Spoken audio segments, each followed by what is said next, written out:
Nigerians, I will speak, even if today is the last day I will spend in this world. I want you to know that the battle Asiwaju is fighting to rid this country of endemic corruption is a battle that cannot be left in his hands alone. Every head of parastatals in Nigeria must stand up to let him know the rot in your own establishment. I tell you, NDIC stinks. There's a lot of rot going on. They say when you fight corruption, corruption fights you.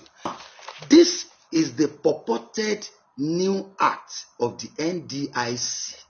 And I tell you for nothing, this is Emefiele's act. I tell you because here they have taken away the powers of Mr. President in respect of the NDIC. Let me start by telling you the mandate of the NDIC. The NDIC is set up as an independent agency of government to ensure that depositors' money is protected in all the banks and all financial institutions, to protect it so that Nigerians can be protected from the misbehavior of bank directors, whether in conspiracy with the CBN or when they are acting alone. That is why the NDIC has been set up as an independent body to ensure that depositors do not cry even when banks fail. So there are 4 mandates. The first mandate of the NDIC is to guarantee Nigerians who have deposits in all these banks that relax, be calm, your deposit is safe. Number 2 is to inspect the banks, because prevention is better than cure. To go around the various banks and ensure that the banks are not messing around with depositors' fund, to ensure that creditors are, those who are borrowing money from the banks are those who have the capacity to pay, and to ensure that the bank is run in the right way to bring about the happiness and the wellness of depositors. That's our second mandate, to go to the banks and ensure that we prevent collapse. Now, the third mandate is whenever the central bank eventually declares that a bank has failed, the NDIC, without interference of anybody, should go there and resolve what is happening. What do? You begin to gather the data of depositors with the aim of ensuring that depositors get the sum that is meant for them. For example, if a microfinance bank fails, for instance, we first pay them 200,000. Even if they have more than that, we are going to liquidate the assets of the banks. We are going to go after those who are owing the bank, and we are going to now make sure that we pay back the balance. But I tell you, that is not what is happening now. They've taken over. The cabal have taken over NDIC, and they took this particular act to the former President Buhari 48 hours to his leaving office. They knew at that time that the man was so busy and he would not be able to read everything they have put here. Therefore, they got him to sign it. Now, I tell you another thing. Another fraud was committed. This document that was signed is materially different from the vote and proceedings of the National Assembly that passed it. When I was appointed, I told all Nigerians, I am not celebrating. I am going to be part of those who will work with Asiwaju to rid this country of mess. Do not congratulate me until I have left NDIC better than I met it. Therefore, no sooner than we were appointed by the president, waiting for confirmation, they quickly introduced a new bill, a law that will truncate everything that we wanted to do. So I participated in the National Assembly because as a lawmaker, I am a lawyer of over 30 years at the bar. So I know that whatever is passed by the National Assembly and assented to by the president will be what my board will implement. So I was interested in every detail of what they were passing. My God, what has happened now is completely different from what was passed. Let me tell you, not all Nigerians are corrupt. The National Assembly still has so many senators who are men of integrity. The House of Representatives, not all of them are corrupt. There are men of integrity. They knew at that time that if they introduce this section that I'm about to talk about to them on the floor, they will vote against it. So what did they do? It was hidden somewhere. It was not part of what was passed by the National Assembly. The National Assembly passed a board that will have the representatives of the 6 geopolitical zones in Nigeria to pretend over the affairs of the NDIC, to ensure that the NDIC is able to discharge its duties. Now, it also gave Mr. President the free hand to appoint competent Nigerians who are capable of becoming managing directors and executive directors. You know what they have done now? They have tied the hands of Mr. President, and they said only someone recommended by Emefiele alone can be the managing director or the executive director. You know, in the previous act, Mr. President has the freedom to appoint any competent Nigerian to superintend over the affairs of the NDIC. Now, when the National Assembly passed, when I have the vote and proceedings of the Senate, the original vote and proceedings, you know, I understand that they are trying to doctor, and I call this clerk of the National Assembly. Don't let them put your name in a mess. Some workers are compromising. Don't allow them. They forget that the vote and proceedings is in the hand of 109 senators. So if you doctor one, you cannot doctor all the others. The vote and proceedings is in the hands of 360 House of Representative members. Because I participated, I was there. So I have the clean copy, which preserved the right of Mr. President to appoint managing director without recommendation of CBN governor, to appoint executive director without recommendation of CBN governor, which allows the 6 geopolitical zones to be represented. You know what they have done now? They have removed the representatives of the 6 geopolitical zones. They have now fraudulently made the permanent secretary, who does not have time to be the chairman of the board. How can the permanent secretary be a judge in his own cause? That is the ministry supervising the affairs of NDIC. How can the head of that ministry also be the head of NDIC? Do you know why? I visited the permanent secretary, and he told me that, Honorable Latif, I am telling you, I told them several times, do not make the mistake of making me the chairman of the board. I have 1,001 things to do as the permanent secretary, Ministry of Finance. I have 36 commissioners of finance waiting for me at Hilton. I have so many things to do. They know that I will not have time to participate, so that they can do all the mess they want to do. Secondly, do you know what they have done in this act that is annoying? They have killed the career progression of all the 1,600 workers in NDIC. How can you say that somebody who is working as a teacher should not have the hope that one day I will become the principal? So what they have done here is that no worker, no director in NDIC can ever progress to become executive director, to become the managing director, because they said even if you work all your years in the NDIC, only the central bank can appoint and recommend who should be the executive director or managing director. NDIC is an independent body from the central bank. Central bank should be in charge of their own executive directors. They should not truncate the career of 1,600 Nigerians. Now there is protest among the workers. Now they have demotivated the staff. They have demoralized the staff. There's no way they can ever rise. I call on Mr. President never to act on this. And I tell you what is worse. Which one is affecting depositors?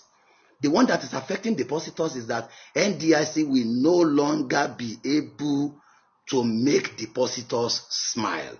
I tell you for nothing, I have thousands of petitions on my table by Nigerians who are owed by the NDIC, who find it difficult to claim their rights from the NDIC. They are frustrated. As I speak, they can come out. You know, because the NDIC has so many useless sections here. The sections that say, if you don't come and claim your right between so time, the NDIC will become the owner of your money. It is there. How can you say a microfinance that is closed And now say, how do you now get these depositors to come and collect their money? You say you are using town crier in today Nigeria to go and tell people in the village that all of you who have money in Uganda microfinance, come and collect your money from NDIC. When they have phone number that you can call. So you are denying Nigerians trillions of money. And I will not accept it. My board will not share kobo. I think of my grave. I think of my Lord. I want, if I'm removed tomorrow, I don't care. But this law now has removed the independence of the NDIC. Do you know how? Now, the former law says NDIC shall be free to go and investigate, the banks. Now, this law says NDIC can only go and investigate banks if central bank approves. This section, before, if NDIC realizes that you are supposed to collect your money, NDIC should be able to pay you free. Now, there's a section which says, even when the bank suspend payment to you, and NDIC is supposed to pay you, NDIC should go and get the approval of central bank before NDIC can pay you. This is corruption. You do not need the approval of central bank if you say NDIC is an independent agency. So today, there are 35 sections here that are put there by corruption engineers in Nigeria, where they are saying, for NDIC to do this, it needs the concurrence of central bank. For NDIC to do this, it needs the concurrence. Let me tell you, Nigeria of yesterday is different from Nigeria of today. Asiwaju is determined. Asiwaju is bold. He has the courage to lead this country, but he cannot do it unless the heads of agencies and parastatals are ready to stand the test of time. Tell off anybody. You remove me, I don't care. Who am I? So long as you don't remove me from worshiping my Lord. I am a lawyer of over 30 years at the bar. When a law was done, look at the previous law. We were appointed validly by Mr. President, acting under the 2006 law. We were confirmed validly by the Senate of the Federal Republic of Nigeria, acting under the 2006 law. Okay, now, Section 98 of the new law says, everything done under the old law shall remain valid. I want Mr. President not to act on this law until it is probed. Probe the passage of this law. Probe the inclusion of Section 7, which takes away the right of Ministry of Finance, which takes away the representative of Ministry of Finance, and replace it with 2 directors from Central Bank. Probe why what is passed is fundamentally different from what is assented to. Probe what happened between the time the National Assembly passed it and the House of Representatives passed it, and there was no divergence under the law. Do you know the status of this new act? It is null and void. Anytime Mr. President assents to a bill that is materially different from what was passed by the Senate and the House of Rep, it means there's a material omission, and that law was not matured for assent. There's a need for the for the new administration that is here by the grace of God to return this act to the National Assembly when it is proclaimed that they should investigate and allow National Assembly members to debate, because I know National Assembly is made up of very reasonable people. There are senators who are men of integrity and House of Representative members who will now read whether they will voluntarily say no member should represent the 6 geopolitical zones in the new board. We should allow the management to be the ones doing whatever they like without anybody monitoring them. Okay, we said the NDIC is supposed to be independent. Whether with the additional 35 sections, they can take away that independence by putting us in the pocket of the Central Bank of Nigeria. This is not the NDIC I want to work with. This is not the NDIC that will guarantee payment to Nigerians. No wonder there are thousands of petitions right on my table. Do you know what they do? Among the so-called microfinance bank that they said have failed, it is a fraud. Many of these banks that have been closed are liquid, they are viable. Many of them are owned by Nigerians who wanted to assist the poor. But these people, out of their fraud, they closed them. And there are sections under the new law by which they can take over their property, by which they can transfer their deposits to their own, microfinance institutions. I tell you, Nigerians, let's cry out. Let's cry for this nation. Mr. President, don't act. Don't act on the new NDIC Act. Probe it. Go to the bottom of it. They have paralyzed the Ministry of Finance. They have removed the Ministry of Finance from supervising. They have removed the power of Mr. President from appointing those whom he finds competent. And now they have subjected the deposits of Nigerians to danger.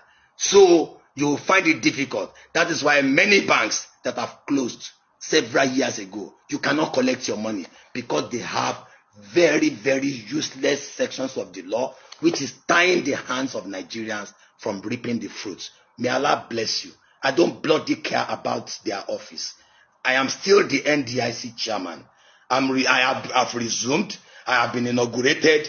And until Mr. President dissolve that board, nobody can ask me not to act. I will act and support the current government to rid that institution of corruption. Thank you. This is why all what is going in the CBN, diversion, nobody to checkmate him.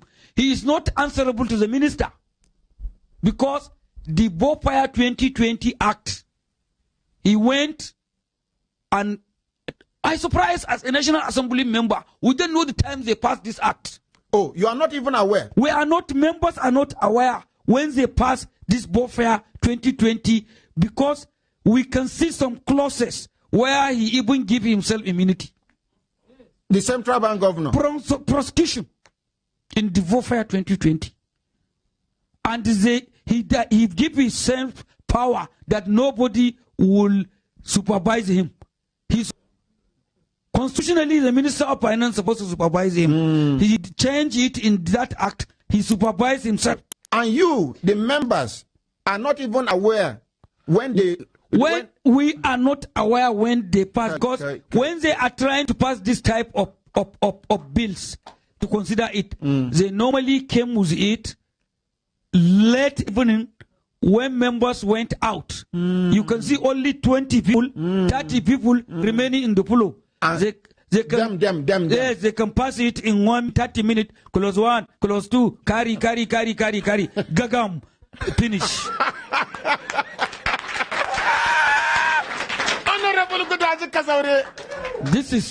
That is the reality, what is going. So he went through that warfare, gave himself power, even the types of the CBN that is supposed to call his attention. Nobody the can. Board. The board. He's the chairman of the board. Oh, central bank governor is the chairman of the board. He's the chair. He's the one who decides what the board will do. So in the history of Nigeria, there is no powerful person. And that is why I am calling the attention of Mr. President, as he came to as he showed that he's serious. There is people in his government, and there is people that assisted him. They are among of this mess. They are in this, all this. Wait. So you should close his eye and deal with them. No matter who is close to him, no matter who is in the government, if he found in this issue, he should return the government money amicably. Because this is what we are planning now. Return the money quietly. Quietly. If he didn't need it, then disgrace. Yes. So there is 12 people. 12 people. 12 people. In this government. In this, which I will read them now.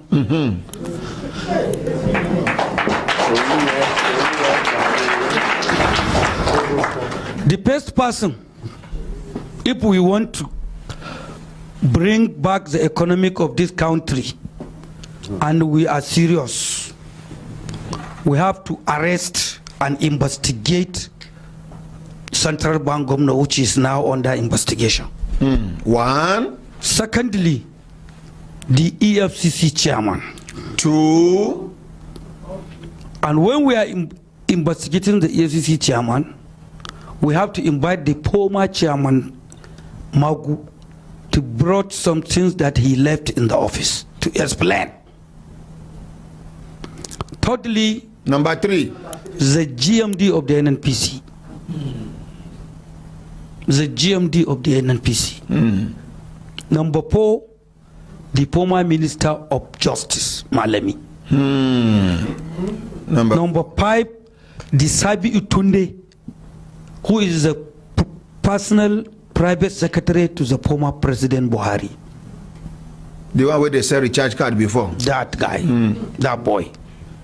He must be came under investigation. And that is number four. Number five. That is number five. Number six, there is Mohammed Nani, the chairman of FIRS. Federal Inland Revenue Service. Federal Inland Revenue Service. Then there is Jamo, the Nimasa. Then there is Koko from the MPA. Nigerian Port Authority. Port Authority. And the former Hadiza Bala. They should bring them. They're supposed to bring them. And investigate them. Then all CBN deputy governors. All of them. All of them. Former or present? Present. Those that are working with Emefiele, they're supposed to come and open their eyes and mouth and tell what they know. If we are serious, we want to restore the economy. Then, number 10, we have to invite to arrest and investigate former Minister of Humanitarian Affairs, Saidia Umar Faruk. If he didn't. The woman will feed children during Corona. It's supposed to be, because when you invited her, many of our colleagues will come into the investigation. Them too, don't chop. Then the entire leaders of national NIPS, National Interbank Settlement System, the entire leaders and the ICT's officers there, they're supposed to be investigated, because they are the one who will tell you where all the bank charges and the stamp duty went. Because it's from there the money used to go to the central bank in the secret, because they open secret account. Few money go to the government, then they are sending some money to the private account. And that is when from that private account, as I told you, then the money will go into I&E window market. That is why I mentioned I&E window, where this the man you called that day from central bank live is telling me I&E window is not an account. Who told him it's an account? It's a market. We know, we are aware, but the money go to I&E window market. So majority of the money there is not for the investors, it's government money. And that is why the money hit 171 billion in the market. In that market, who get that 171 billion in this country? Is it telling me who is he? $171 billion. They hit as year 2000. The money entered the I&E window market is $171 billion. Telling me who owned that money in this country? If you say it's for the investors, who is the investor? It's a government money. It's a government money. Majority of the money in the I&E window, almost 70% is the government money, and it's through that bank charges and the stamp duty. The money used to come from private account in the central bank. Then they will take the money into direct to I&E window market. Then the money will turn automatically to dollar and turn to investors' money. And from the APMDQ, where they are lending federal government money, how that money enter APMDQ and become not for the government, and they are borrowing government money from the APMDQ. while almost 70% of the FMDQ belong to government. So you are borrowing government money.